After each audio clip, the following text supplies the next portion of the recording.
नमस्कार, grand news network में आप सभी का स्वागत है। बुलेटिन की खास खबरों के साथ मैं हूं आपके साथ सीमा। चलिए अब एक नजर डाल लेते हैं आज के बुलेटिन की खास खबरों की ओर।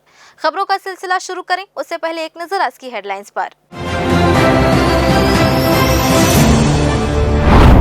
मनरेगा का नाम बदलकर जी राम जी योजना। बिलासपुर में कांग्रेस का जबरदस्त विरोध, भाजपा पर इतिहास बदलने का आरोप।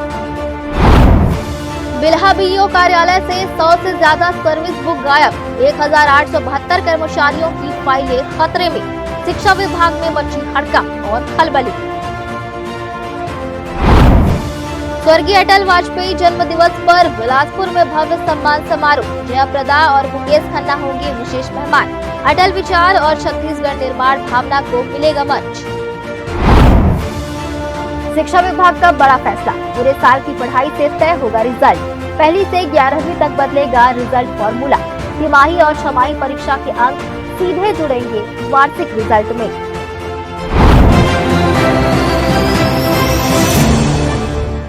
ये थी हेडलाइंस और अब खबरें विस्तार से। बिलासपुर के नेहरू चौक में आज कांग्रेस ने जमकर हल्ला बोला। वजह मनरेगा योजना का नाम बदलकर जी राम जी योजना करने का केंद्र सरकार का फैसला। दरअसल इसके विरोध में यहां जमकर विरोध प्रदर्शन हुआ, जहां भाजपा पर आरोप लगाए गए कि भाजपा सरकार गांधी विचारों से डरकर मनरेगा का नाम बदलने का सियासी चाल रच रहा है। प्रदर्शनकारियों ने यहां तक कह दिया कि अब धीरे धीरे इस योजना को खत्म करने की तैयारी शुरू हो गई है। 50 सालों तक तिरंगा नहीं फहराया।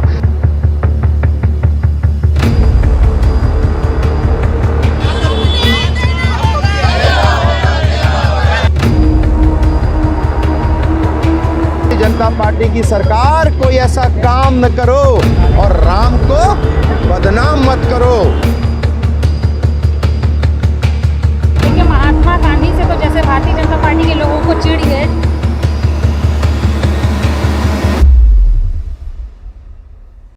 हाथों में तख्ती लिए मोदी सरकार पर तानाशाही का आरोप लगाते और आवाज बुलंद करते ये बिलासपुर कांग्रेस के पदाधिकारी और कार्यकर्ता हैं।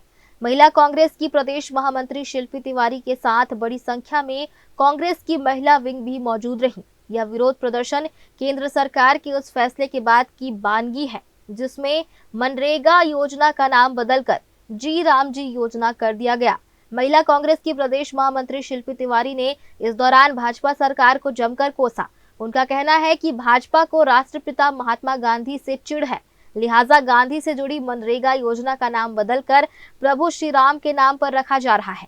उन्होंने कहा कि पिछले 12 वर्षों में भाजपा सरकार सिर्फ नाम बदलने की ही सियासत कर रही है, जबकि यह सरकार विकास के नाम पर शून्य और महिलाओं की सुरक्षा के मसौदे पर पूरी तरह असफल रही है। उन्होंने महंगाई, बेरोजगारी के मुद्दे पर भी भाजपा को खूब खरी खोटी सुनाई।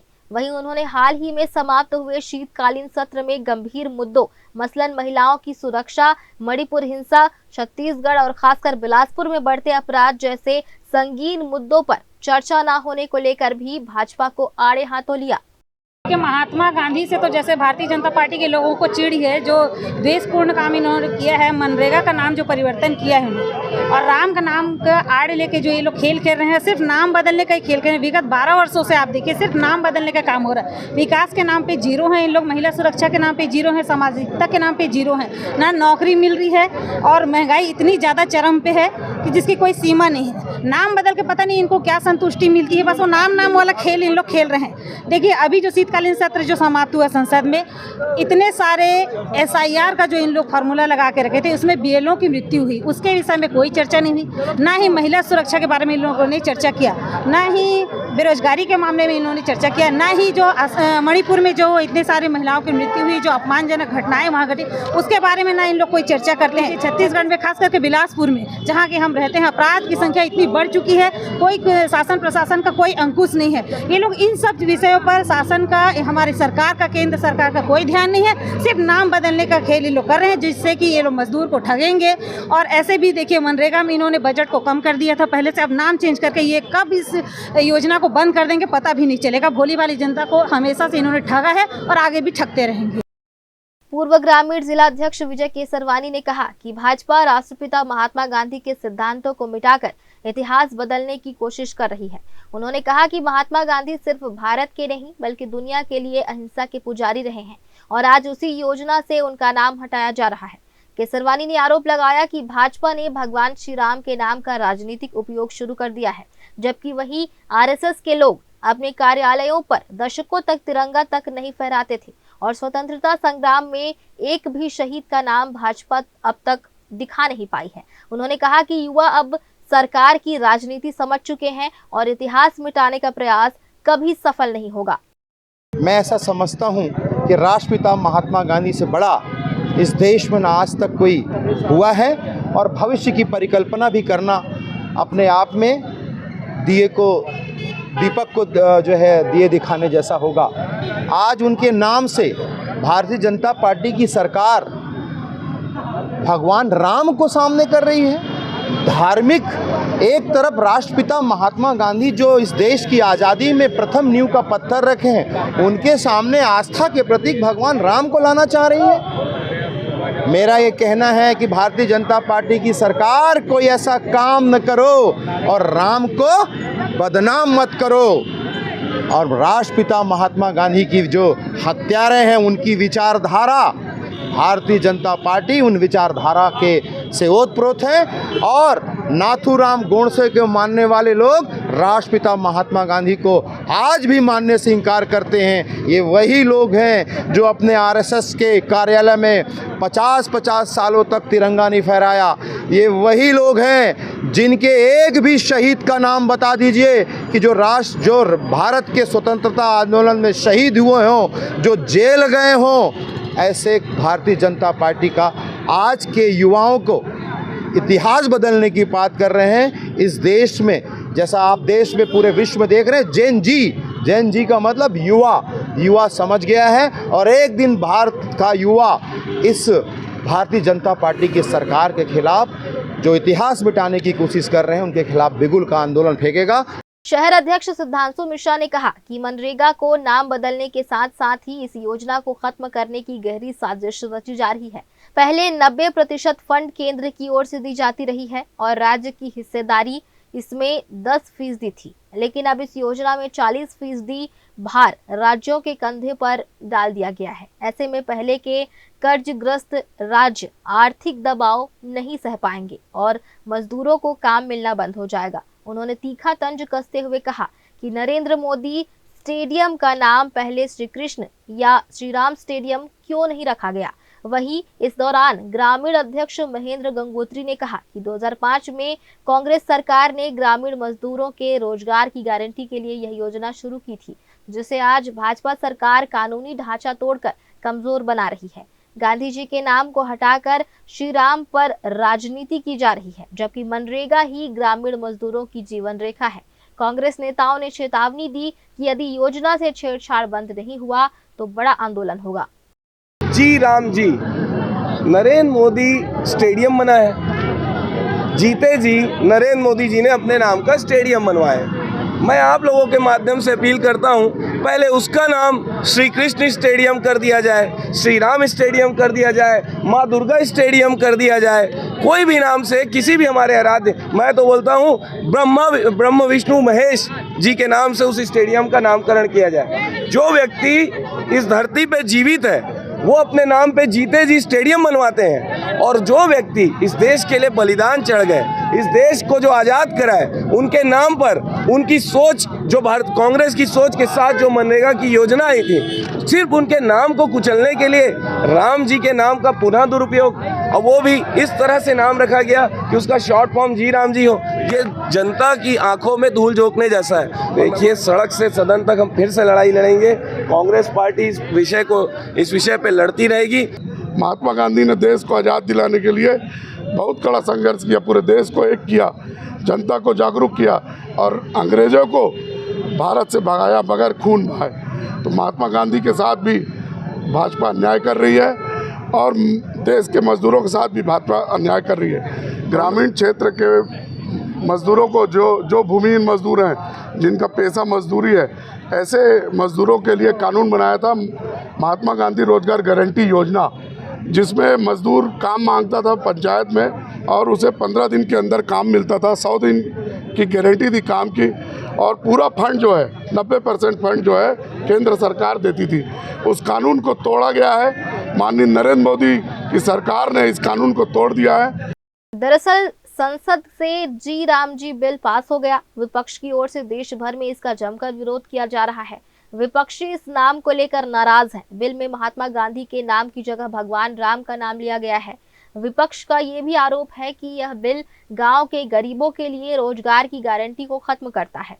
वहीं कांग्रेस ने अपनी वेबसाइट पर 32 ऐसी योजनाओं की सूची जारी की है जिनके बारे में उनका दावा है कि वे 1975 से 2013 के बीच कांग्रेस सरकारों द्वारा शुरू की गई थी, लेकिन एनडीए सरकार ने उनके नाम बदल दिए। बता दें कि मनरेगा भारत सरकार की एक योजना है जो ग्रामीण परिवारों को हर वित्तीय वर्ष में कम से कम 100 दिन के अकुशल शारीरिक श्रम का गारंटीकृत रोजगार देती है, जिसका उद्देश्य ग्रामीण क्षेत्रों में आजीविका सुरक्षा बढ़ाना है, जिसमें सड़क, तालाब, कुएं जैसे सार्वजनिक कार्यों के निर्माण के साथ साथ बेरोजगारी भत्ता का प्रावधान भी शामिल है। और यह एक कानूनी अधिकार है जिसे ग्राम पंचायत के माध्यम से लागू किया जाता है, जिसमें पुरुषों और महिलाओं को समान वेतन मिलता है और ठेकेदारों की भागीदारी प्रतिबंधित है। लिहाजा संसद में नए बिल के पास होने के बाद कांग्रेस ने इसकी खिलाफत शुरू कर दी है।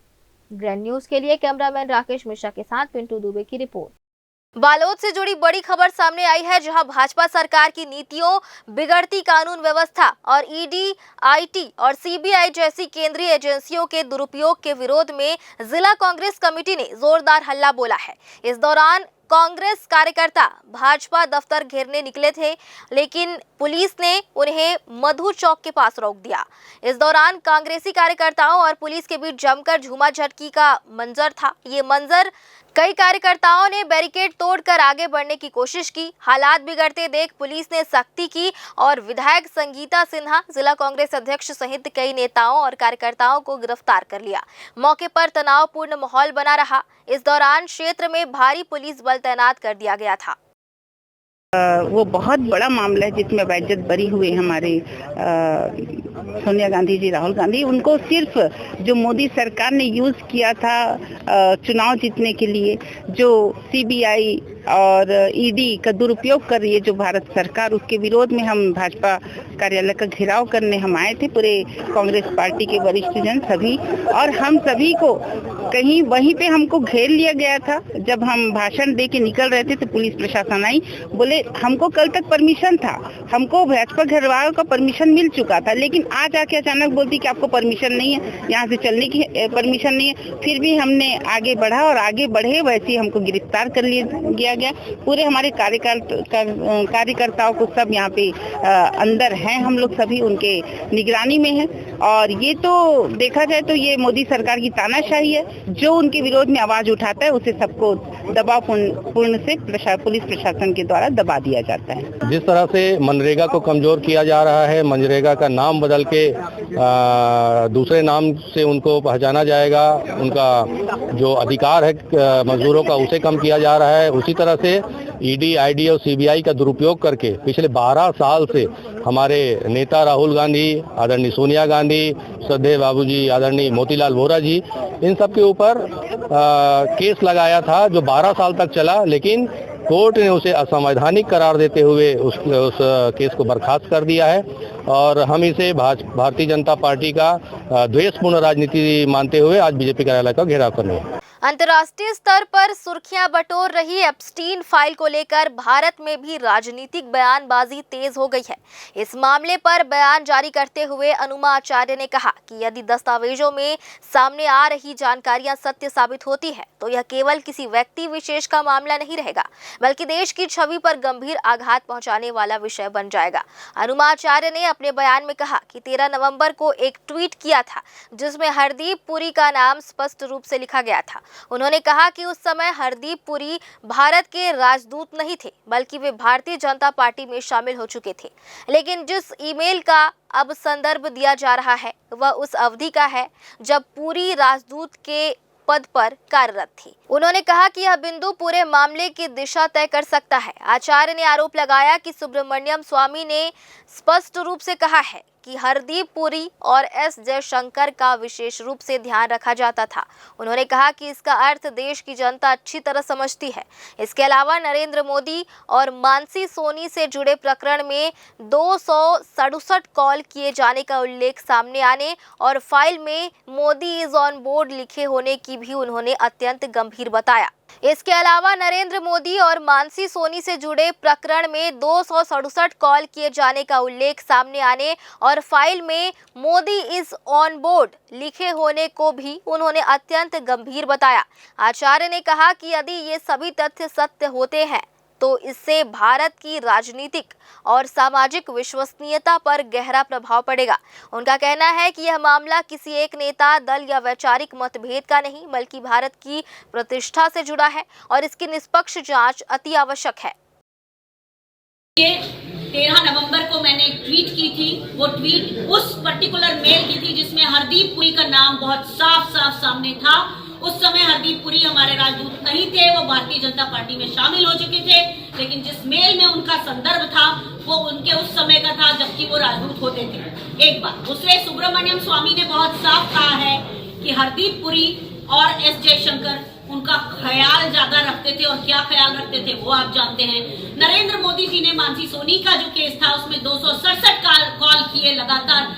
वो सवाल मत पूछिए जो आप दिखा नहीं पाएंगे। तो भी फिर मैं बोलूंगी कि एप्स्टीन फाइल में जेफरी एप्स्टीन ने बहुत साफ लिखा है मोदी इज ऑन बोर्ड। तो इसका अर्थ जो भी निकले हम नहीं जानते, लेकिन अगर इसमें उनका नाम है तो ये पूरे भारत के लिए कलंकित करने वाली बात है और देश के इकलौते प्रधानमंत्री हैं जिनका नाम इस तरह के स्कैंडल में आया है। ये हम सभी यहाँ जितने लोग बैठे हैं और पूरे लोकतंत्र के ऊपर सबसे बड़ा धब्बा है। 12 साल पुराने नेशनल हेराल्ड मामले में लगातार सियासी बिसातें बिछती रही, लेकिन अदालत के फैसले के बाद एक और जहां भाजपा बैकफुट पर है, वहीं कांग्रेस के अंदाज तल्ख नजर आ रहे हैं। कांग्रेस की राष्ट्रीय प्रवक्ता अनुमा आचार्य ने बिलासपुर में भाजपा पर तीखे प्रहार किए हैं। उनका कहना है कि यह फैसला लोकतंत्र और न्यायपालिका की जीत है। उन्होंने भाजपा पर कई तीखे प्रहार किए।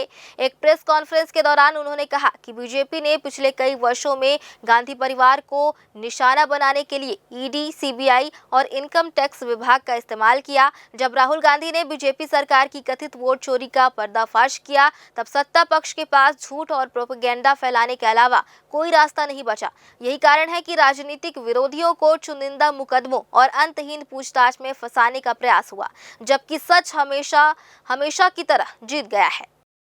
रक्षा मंत्री, गृह मंत्री, ये सभी लोग असफल हैं और सिर्फ बयानबाजी करते हैं। हमारे देश के सेना अध्यक्षों से झूठ बुलवाया जाता है। तो इस सरकार ने न केवल हमारे नेताओं के ऊपर गलत लांछन लगाए जो कि कोर्ट ने साबित कर दिया, वहीं इन्होंने हमारे देश के आम नागरिक को कमजोर किया, उनके अधिकारों को खत्म करने की कोशिश की। जनता पार्टी का अगला इरादा वहां से भी उनको हटाने का है। नरेंद्र मोदी जो अपने जीते जी अपने नाम पर स्टेडियम बनाते हैं, जो सरदार पटेल को हथियाने की कोशिश करते हैं, जो भगत सिंह के ऊपर पहले तो बड़ा अधिकार जमाते हैं, लेकिन जब पता चलता है कि वो उनके विचार वामपंथी थे तो उनसे किनारा कर लेते हैं। ऐसे लोग जो हैं, इनके बारे में आप क्या कहना चाहेंगे? बिलासपुर जिला में लोक निर्माण विभाग द्वारा सड़क मरम्मत का काम तो शुरू किया गया है, लेकिन जमीनी हकीकत बेहद चिंताजनक नजर आ रही है। कागजों में मरम्मत और मौके पर खानापूर्ति, यही तस्वीर आज कुदुदंड क्षेत्र में देखने को मिल रही है। दरअसल काफी इंतजार के बाद जब सड़क मरम्मत शुरू हुआ तो लोगों की उम्मीदें जगने लगी थी कि चलो अब उन्हें ऊबड़ खाबड़ रास्तों से गुजरने में मशक्कत नहीं करना पड़ेगा, लेकिन किसे पता था उनकी उम्मीदें महज उम्मीद बनकर ही रह जाएगी। जब हमारी टीम कुदुदंड पहुंची तो वहां काम की गुणवत्ता के साथ समझौता साफ दिखाई दे रहा था। सड़कों पर पिचिंग बेहद पतली बिछाई जा रही है, बड़े गड्ढों को जैसे तैसे भरा जा रहा है, जबकि छोटे छोटे गड्ढों को यूं ही छोड़ दिया गया है। इससे आने जाने वालों को रोजाना परेशानी झेलनी पड़ रही है। वार्ड पार्षद हिमांशु कश्यप ने इस कार्य पर कड़ी आपत्ति जताई है। उन्होंने कहा कि विभाग केवल औपचारिकता निभा रहा है, अधिकारियों से शिकायत के बावजूद सुधार नहीं हो रहा। पार्षद ने बताया कि करीब 15 साल बाद इस सड़क का पिचिंग कार्य हो रहा है, लेकिन वह भी गुणवत्ता के मानकों को ताक पर रखकर किया जा रहा है। दरअसल सबसे चौंकाने वाली बात तो ये है कि मौके पर ना तो कोई जिम्मेदार इंजीनियर मौजूद थे, ना ही कोई जिम्मेदार विभागीय अधिकारी। ठेकेदार के मजदूर मनमाने तरीके से काम कर रहे हैं। सवाल ये है कि जब जनता की सुविधा के लिए करोड़ों रुपए खर्च हो रहे हैं तो इसकी निगरानी में ऐसी चूक क्यों? अब देखना होगा कि इस लापरवाही पर प्रशासन क्या कदम उठाता है, या फिर इस सड़क में भी सिर्फ खाना पूर्ति कर दी जाएगी।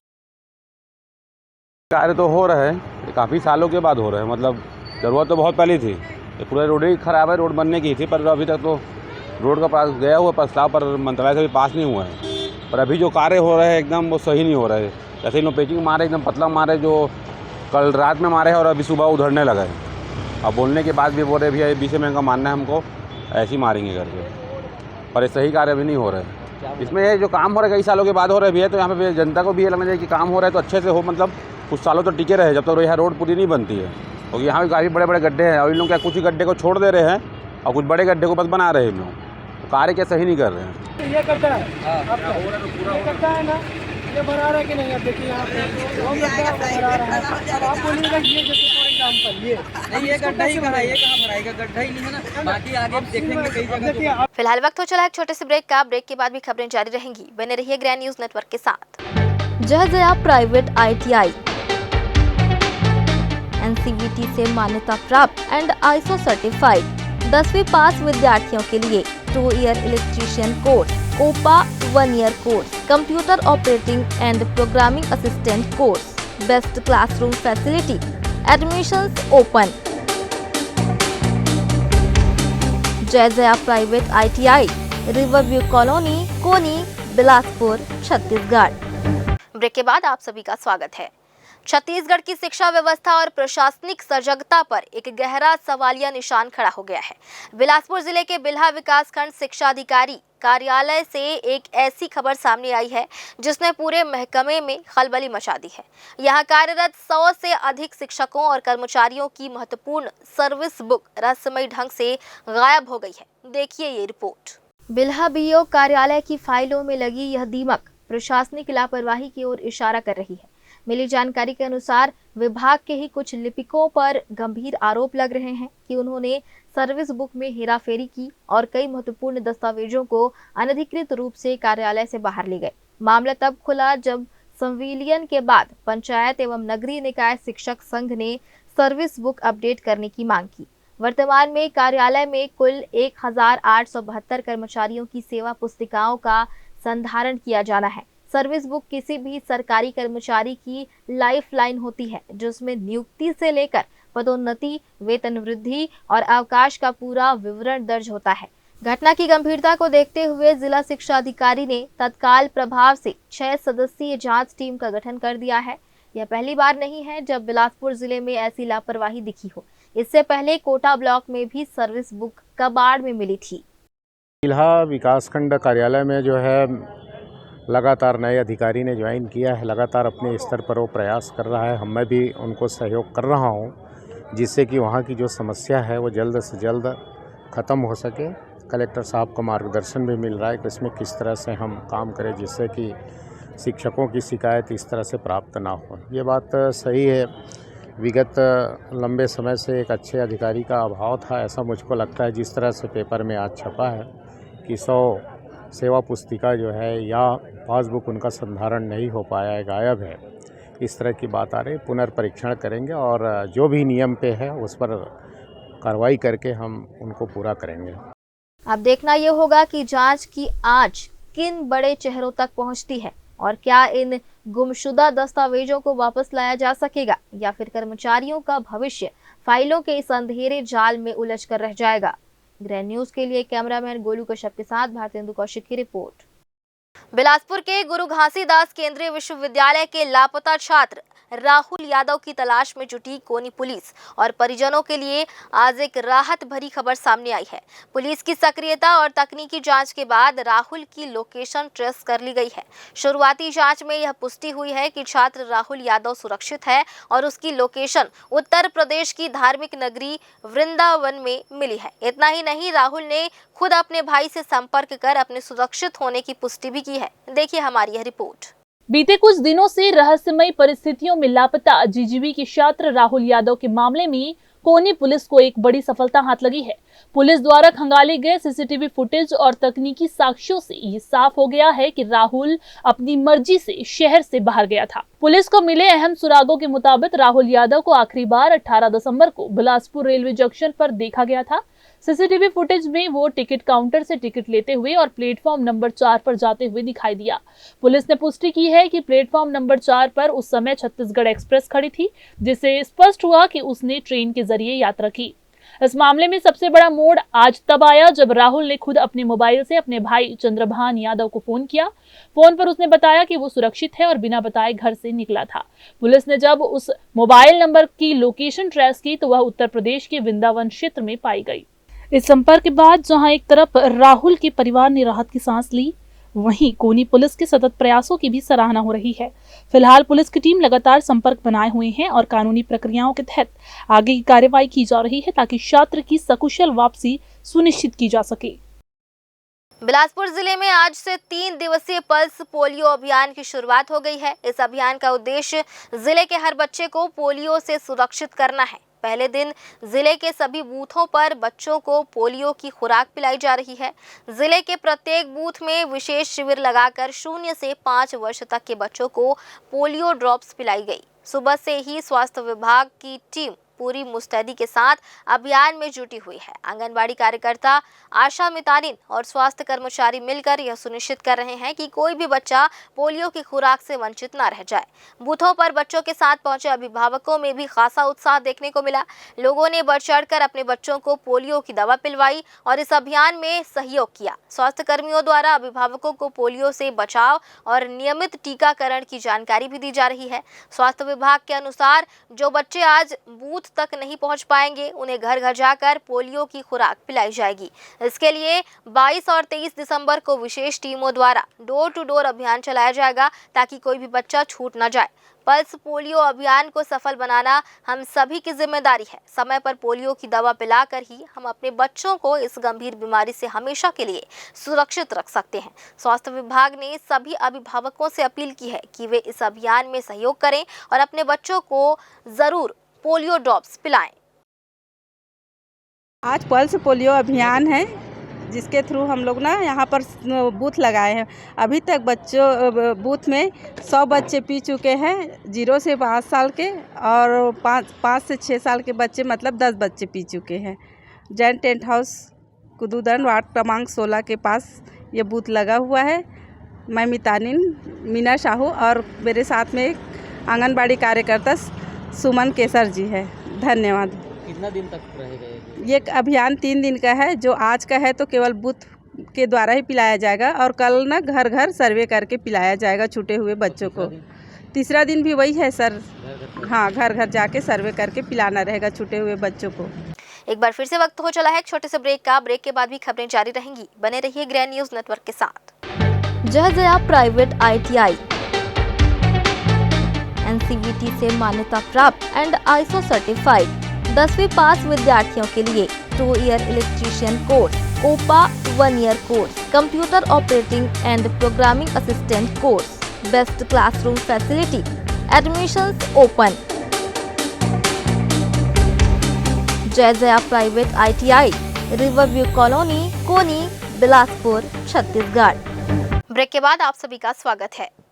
पूर्व प्रधानमंत्री स्वर्गीय अटल बिहारी वाजपेयी के जन्म दिवस के अवसर पर छत्तीसगढ़ राज्य निर्माण की भावना को समर्पित एक बड़े सम्मान समारोह का आयोजन किया जा रहा है, जिसमें छत्तीसगढ़ की पहचान और विकास में विशिष्ट योगदान देने वाले प्रतिभाओं को गौरव सम्मान प्रदान किया जाएगा। यह भव्य आयोजन SC ST OBC employees council SCCL के तत्वाधान में आयोजित होगा, जिसका मुख्य उद्देश्य सामाजिक समरसता, संगठन की एकजुटता और अधिकारों के संरक्षण के संदेश को समाज तक पहुंचाना है। समारोह में फिल्म जगत की प्रसिद्ध अभिनेत्री जया प्रदा और भीष्म पितामह मुकेश खन्ना 25 दिसंबर को दोपहर 3 बजे रविंद्र भवन, बसंत विहार कॉलोनी, बिलासपुर में विशेष अतिथि के रूप में शामिल होंगे, जिनकी मौजूदगी से आयोजन की प्रतिष्ठा और अधिक बढ़ेगी। आयोजन आयोजकों ने बताया कि अटल बिहारी वाजपेयी जी के विचार छत्तीसगढ़ राज्य निर्माण की मजबूत नींव है और ऐसे कार्यक्रमों के माध्यम से नई पीढ़ी तक उन आदर्शों को पहुंचाने और प्रेरणा देने का प्रयास किया जा रहा है। संस्था के अध्यक्ष शंकर दास महंत ने कहा कि समाज के हर वर्ग को साथ लेकर चलना इस कार्यक्रम की मूल सोच है।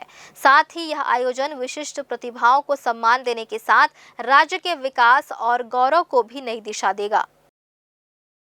छत्तीसगढ़ स्थापना दिवस की 25वीं वर्षगांठ को हम लोग उत्सव के रूप में मनाएं और इस माध्यम से लोगों के बीच में जन चेतना, जन जागृति हो और वो अपने अधिकार के प्रति संवेदनशील हो और उसके लिए सतत जो भी प्रयास करना पड़े अधिकार के लिए, अगर रोड पे भी आना पड़ता है तो उस रोड में जाए। ये मैसेज हम उस कार्यक्रम के माध्यम से देना भी चाहेंगे और सम्मान करना तो हमारा ध्येय ही है कि हम जो लोग हैं अच्छे कार्य किए हैं अपने देश के लिए, प्रदेश के लिए और जो रक्षा करते हुए शहीद हो गए उनका सम्मान करना, अच्छे कार्य एनजीओ हर वर्ग के जो अच्छे काम करने वाले हैं जिन्होंने प्रदेश के नाम को आगे बढ़ाया है उनको सम्मानित करना। एक मूल छत्तीसगढ़ के निवासी होने के नाते हमने काफ़ी कुछ विकास को देखा है। 25 सालों में इसमें कोई दो राय नहीं कि हम लोग विकास के पथ पर अग्रसर हुए हैं, लेकिन फिर भी हमें कुछ ऐसा लगता है कि छत्तीसगढ़ की जो अपेक्षाएं थी, हमारे जो पूर्वजों ने इसकी स्थापना की थी और इसके लिए संघर्ष किया था, तो हमें फिर भी ये प्रतीत होता है कि यहाँ जन भावनाओं के अनुरूप, जन आकांक्षाओं के अनुरूप विकास की ओर हम लोग नहीं बढ़ पा रहे हैं। इंफ्रास्ट्रक्चर का विकास किया जा रहा है, काफ़ी कुछ छत्तीसगढ़ आगे बढ़ा है, तब भी हमें ऐसा लगता है, खास करके देखें कि देखिए यहाँ उद्देश्य ये था कि छत्तीसगढ़ एक पिछड़ा हुआ राज्य है, प्राकृतिक संसाधन से भरपूर है, खनिज है, लेकिन यहाँ के लोग ये कहा जाता था धान का कटोरा है, लेकिन इसके बारे में धारणा ये थी कि एक अमीर राज्य में गरीब लोग निवास करते हैं। इन्हीं भावनाओं को लेकर के हमने एक जन जागृति के रूप में, ठीक है विकास होना चाहिए लेकिन विकास के नाम पे विनाश नहीं होना चाहिए और यहाँ के संसाधन पर, यहाँ के रोजगार पर मेरी तो ये मान्यता है कि कम से कम एक ऐसी नीति बननी चाहिए सरकार के द्वारा कि कम से कम यहाँ के संसाधन, यहाँ के रोजगार, यहाँ के व्यवसाय पर 80% जो छत्तीसगढ़ के निवासी हैं उनका अधिकार होना चाहिए। बिलासपुर से एक प्रेरणादायक और भविष्य की दिशा तय करने वाली बड़ी खबर सामने आई है। देश का भविष्य कैसा होगा और भारत 2047 में किस मुकाम पर पहुंचेगा, इसी अहम विषय पर बिलासा कन्या महाविद्यालय के सभागार में राष्ट्रीय स्तर की संगोष्ठी का भव्य आयोजन किया गया। इस संगोष्ठी ने छात्राओं के भीतर राष्ट्र निर्माण को लेकर नया जोश और आत्मविश्वास भर दिया। इस गरिमामय आयोजन में मुख्य अतिथि के रूप में संतोष कुमार देवांगन, आयुक्त हायर एजुकेशन एवं प्राचार्य डॉक्टर SR कमलेश एवं अन्य अतिथिगण उपस्थित रहे। कार्यक्रम में बड़ी संख्या में शिक्षक, छात्राएं और गणमान्य अतिथि शामिल हुए। संगोष्ठी में वर्ष 2047 तक विकसित भारत की परिकल्पना पर विस्तार से चर्चा की गई। वक्ताओं ने स्पष्ट रूप से कहा कि विकसित भारत का सपना तभी साकार होगा जब आज के विद्यार्थी अपनी जिम्मेदारियों को समझें और समाज व देश के लिए सक्रिय भूमिका निभाएं। कार्यक्रम के दौरान महाविद्यालय परिसर में आकर्षक चित्र प्रदर्शनी और विकसित भारत को दर्शाने वाले मॉडल भी लगाए गए। इन मॉडलों के जरिए छात्राओं ने तकनीक, शिक्षा, स्वच्छता, आत्मनिर्भरता और नवाचार से जुड़े भारत के भविष्य को बेहद प्रभावशाली ढंग से प्रस्तुत किया। प्रदर्शनी को देखकर अतिथि और दर्शक काफी प्रभावित नजर आए। यह संगोष्ठी न सिर्फ एक विचार मंथन का मंच बनी, बल्कि छात्राओं को विकसित भारत के निर्माण में भागीदार बनने की प्रेरणा भी दे गई। Vision 2047 Bharat innovation and leadership for academic and scientific advancement vision 47 Bilasa विषय पर आयोजित इस 2 दिवसीय राष्ट्रीय संगोष्ठी के समापन सत्र में आप सभी का हार्दिक स्वागत और अभिनंदन करते हुए मुझे अत्यंत प्रसन्नता हो रही है कि यह संगोष्ठी न केवल विचारों के आदान प्रदान का सशक्त मंच बनी, बल्कि शिक्षा, अनुसंधान, नवाचार और नेतृत्व के क्षेत्रों में भावी दिशा निर्धारण का एक सार्थक प्रयास भी सिद्ध हुई है। देश और प्रदेश के विभिन्न महाविद्यालयों से प्रभारी विद्वानों, शोधार्थियों और शिक्षाविदों ने अपने विचारों, शोध निष्कर्षों और अनुभवों के माध्यम से इस आयोजन को वैचारिक गहराई प्रदान की है। मैं इस अवसर पर छत्तीसगढ़ शासन के उच्च शिक्षा विभाग के प्रति विशेष रूप से आभार व्यक्त करता हूं जिनके सतत मार्गदर्शन, सहयोग और प्रोत्साहन से इस प्रकार के शैक्षणिक और शोधोन्मुख योजनाओं को साकार रूप मिल रहा है।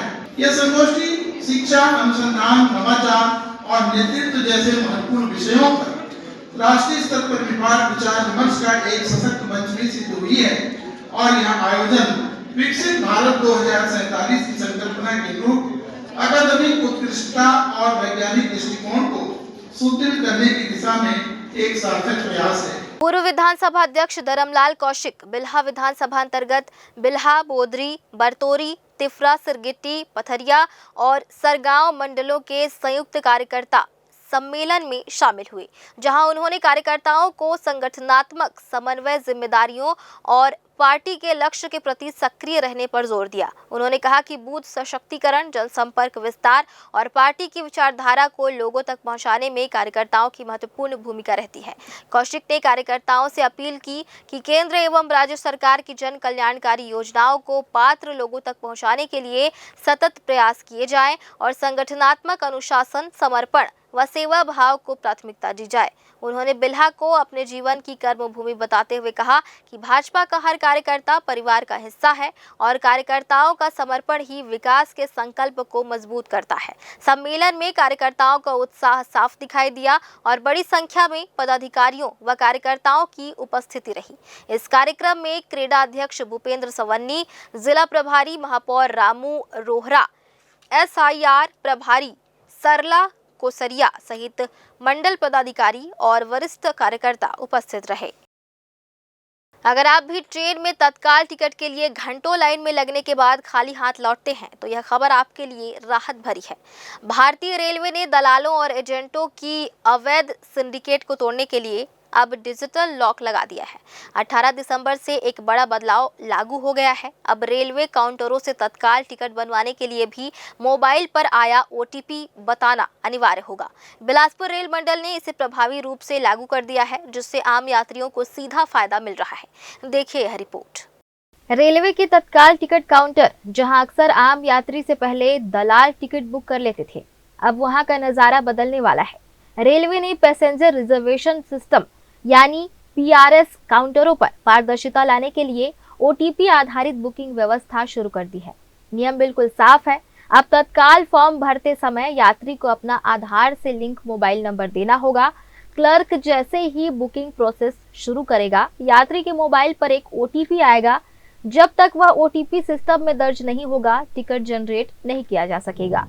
रेलवे अधिकारियों का मानना है कि यह 2 फैक्टर ऑथेंटिकेशन, फर्जी ID और अवैध सॉफ्टवेयर का इस्तेमाल करने वाले एजेंटों पर सर्जिकल स्ट्राइक की तरह काम करेगा। बिलासपुर रेलवे मंडल के सीनियर DCM अनुराग कुमार सिंह ने स्पष्ट किया कि यह कदम पूरी तरह से सुरक्षा और पारदर्शिता सुनिश्चित करने के लिए है।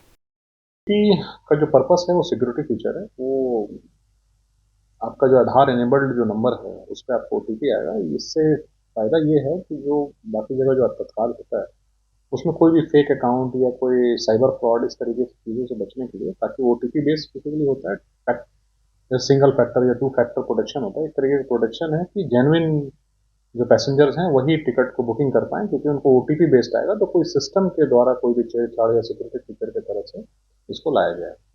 इस नई व्यवस्था के लागू होने के बाद से ही काउंटरों पर दलालों की सक्रियता कम देखी जा रही है। यात्रियों का कहना है कि पहले काउंटर खुलते ही चंद सेकंड में सीटें फुल हो जाती थी, लेकिन OTP अनिवार्य होने से अब उन्हें टिकट मिलने की उम्मीद बढ़ गई है।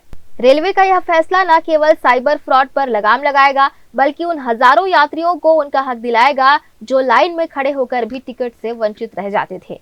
ग्रैंड न्यूज के लिए कैमरामैन गोलू कश्यप के साथ भारतेंदु कौशिक की रिपोर्ट।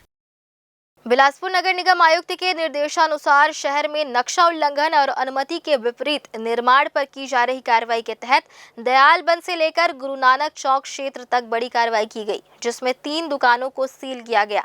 गुरुद्वारा के पास दयालबंद क्षेत्र में विजय पटेल द्वारा नगर निगम की स्वीकृत योजना के विपरीत निर्माण किए जाने की पुष्टि होने पर निगम की टीम ने मौके पर पहुंचकर दुकान को सील किया। इसी तरह गुरु नानक चौक क्षेत्र में पेट्रोल पंप के सामने शेख गुलाम और प्राची मोटवानी द्वारा अनुमति के विपरीत निर्माण किए जाने पर दोनों दुकानों को भी निगम टीम ने बंद कर दिया।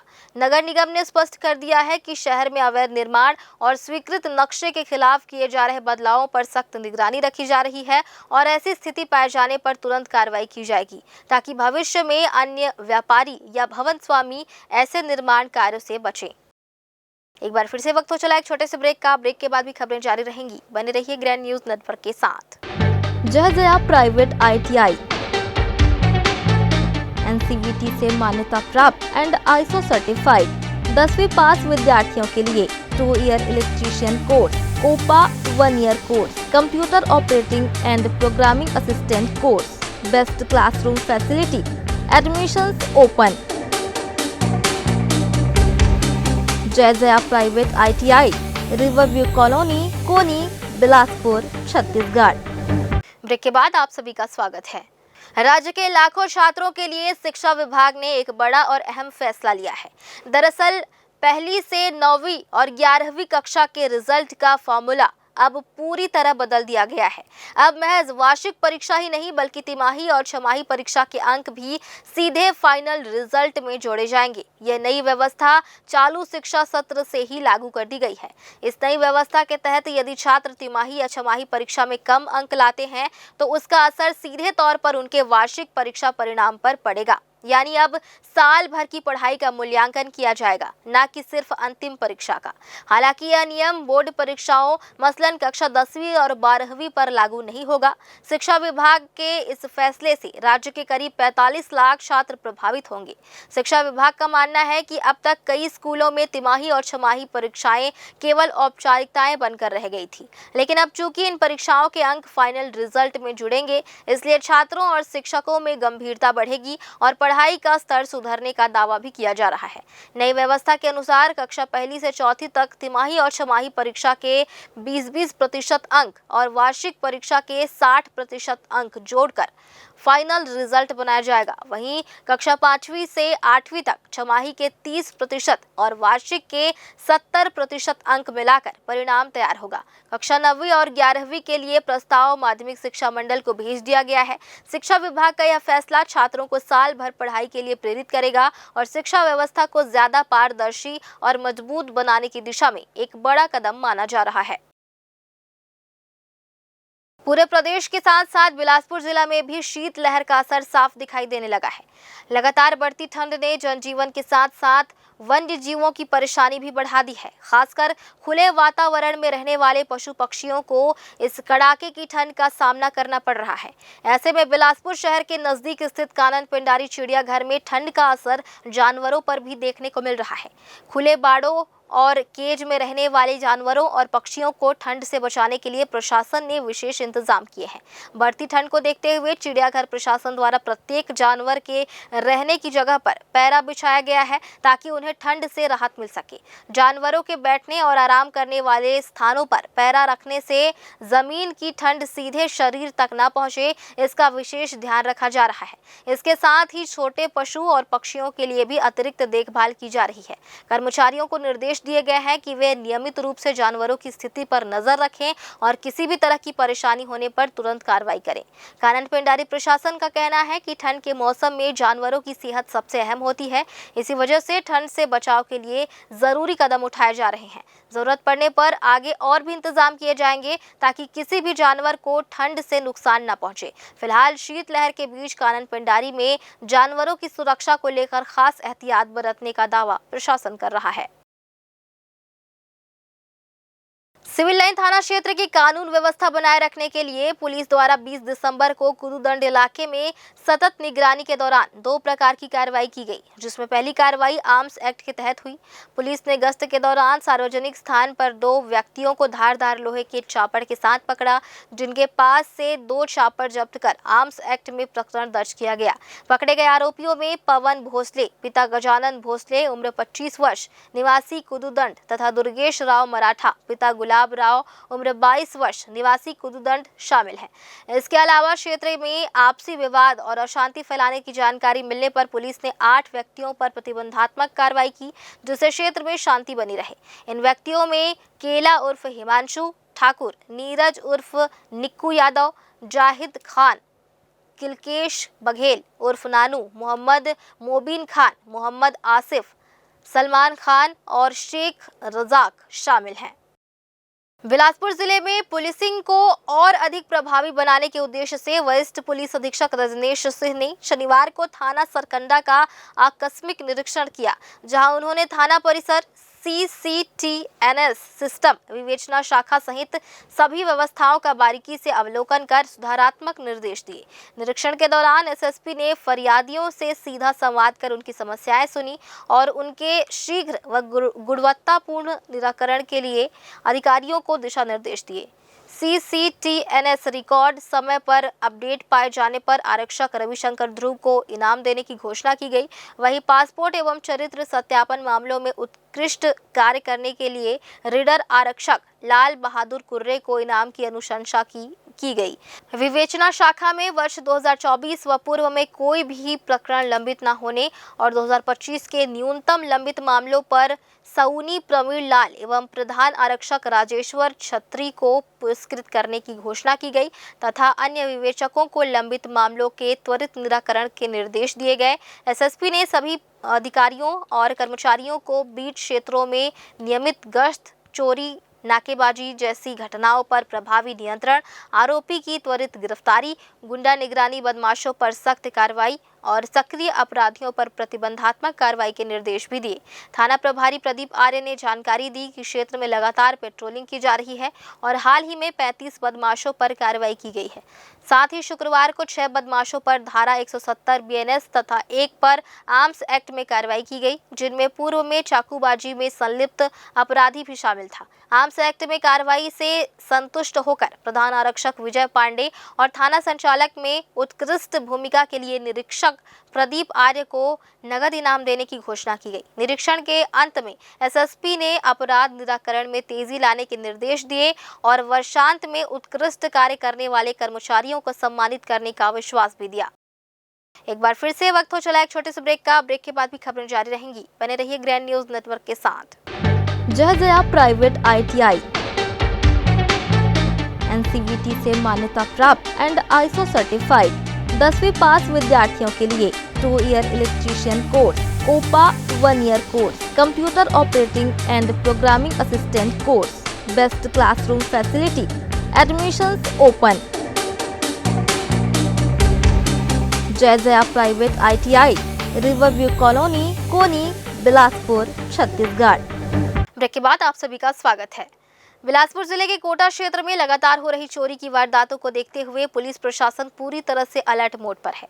इसी क्रम में ग्रैंड न्यूज की टीम ने बीती रात धर्मनगरी रतनपुर थाना क्षेत्र की सुरक्षा व्यवस्था का जायजा लिया, जहां कड़ाके की ठंड के बीच पुलिस जवान पूरी मुस्तैदी से ड्यूटी करते नजर आए।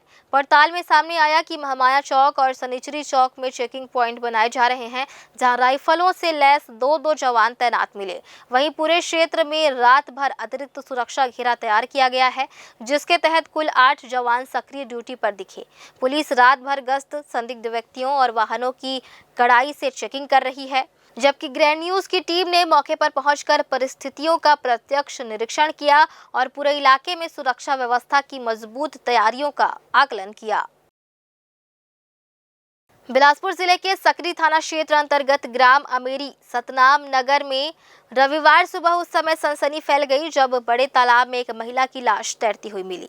सूचना मिलते ही सकरी पुलिस मौके पर पहुंची और मर्ग कायम कर जांच शुरू कर दी। मृतका की पहचान चंद्रकली कुर्रे उम्र करीब 32 वर्ष के रूप में हुई है। बताया जा रहा है कि महिला अपने मायके अमेरी में रह रही थी। परिजनों के अनुसार वह शनिवार रात घर से निकली थी, जिसके बाद से वह वापस नहीं लौटी। प्रारंभिक जाँच में सामने आया कि महिला को शराब पीने की आदत थी। पुलिस के अनुसार मौत का कारण तालाब में डूबना प्रतीत हो रहा है।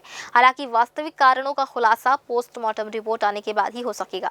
पुलिस ने मामले पर मर्ग इंटीमेशन दर्ज कर पंचनामा कार्रवाई पूरी की और शव को पोस्टमार्टम के लिए भेज दिया है। फिलहाल सकरी पुलिस मामले की हर पहलू से जांच कर रही है। रतनपुर के व्यस्त सनीचरी चौक क्षेत्र में रविवार शाम एक तेज रफ्तार स्कॉर्पियो ने पीछे से स्विफ्ट कार को जोरदार ठोकर मार दी। टक्कर इतनी जबरदस्त थी कि आगे चल रही स्विफ्ट कार अनियंत्रित होकर कोटा रोड की ओर जा रही एक बाइक पर चढ़ गई, जिससे बाइक पर बैठी महिला गंभीर रूप से घायल हो गई। हादसे के बाद भी स्कॉर्पियो चालक वाहन संभाल नहीं पाया और सीधे सड़क किनारे मौजूद किराना दुकान में जा घुसा। इससे दुकान का काफी सामान नुकसान हुआ और सड़क पर मौजूद लोगों में अफरा तफरी मच गई। घटनास्थल पर बड़ी संख्या में लोग जमा हो गए और कुछ देर तक यातायात भी बाधित रहा। स्थानीय लोगों की मदद से घायल महिला को तुरंत नजदीकी अस्पताल पहुंचाया गया, जहां उसका इलाज जारी है। बताया जा रहा है कि स्कॉर्पियो चालक शराब के नशे में वाहन चला रहा था, जिसके चलते उसे मौके से हिरासत में लिया गया है। पुलिस ने 3 वाहनों के भिड़ने के इस मामले में प्रकरण दर्ज कर आगे की जाँच शुरू कर दी है। फिलहाल आज की इस बुलेटिन में बस इतना ही। अगले बुलेटिन में फिर होगी आपसे मुलाकात। तब तक के लिए दीजिए इजाजत। नमस्कार।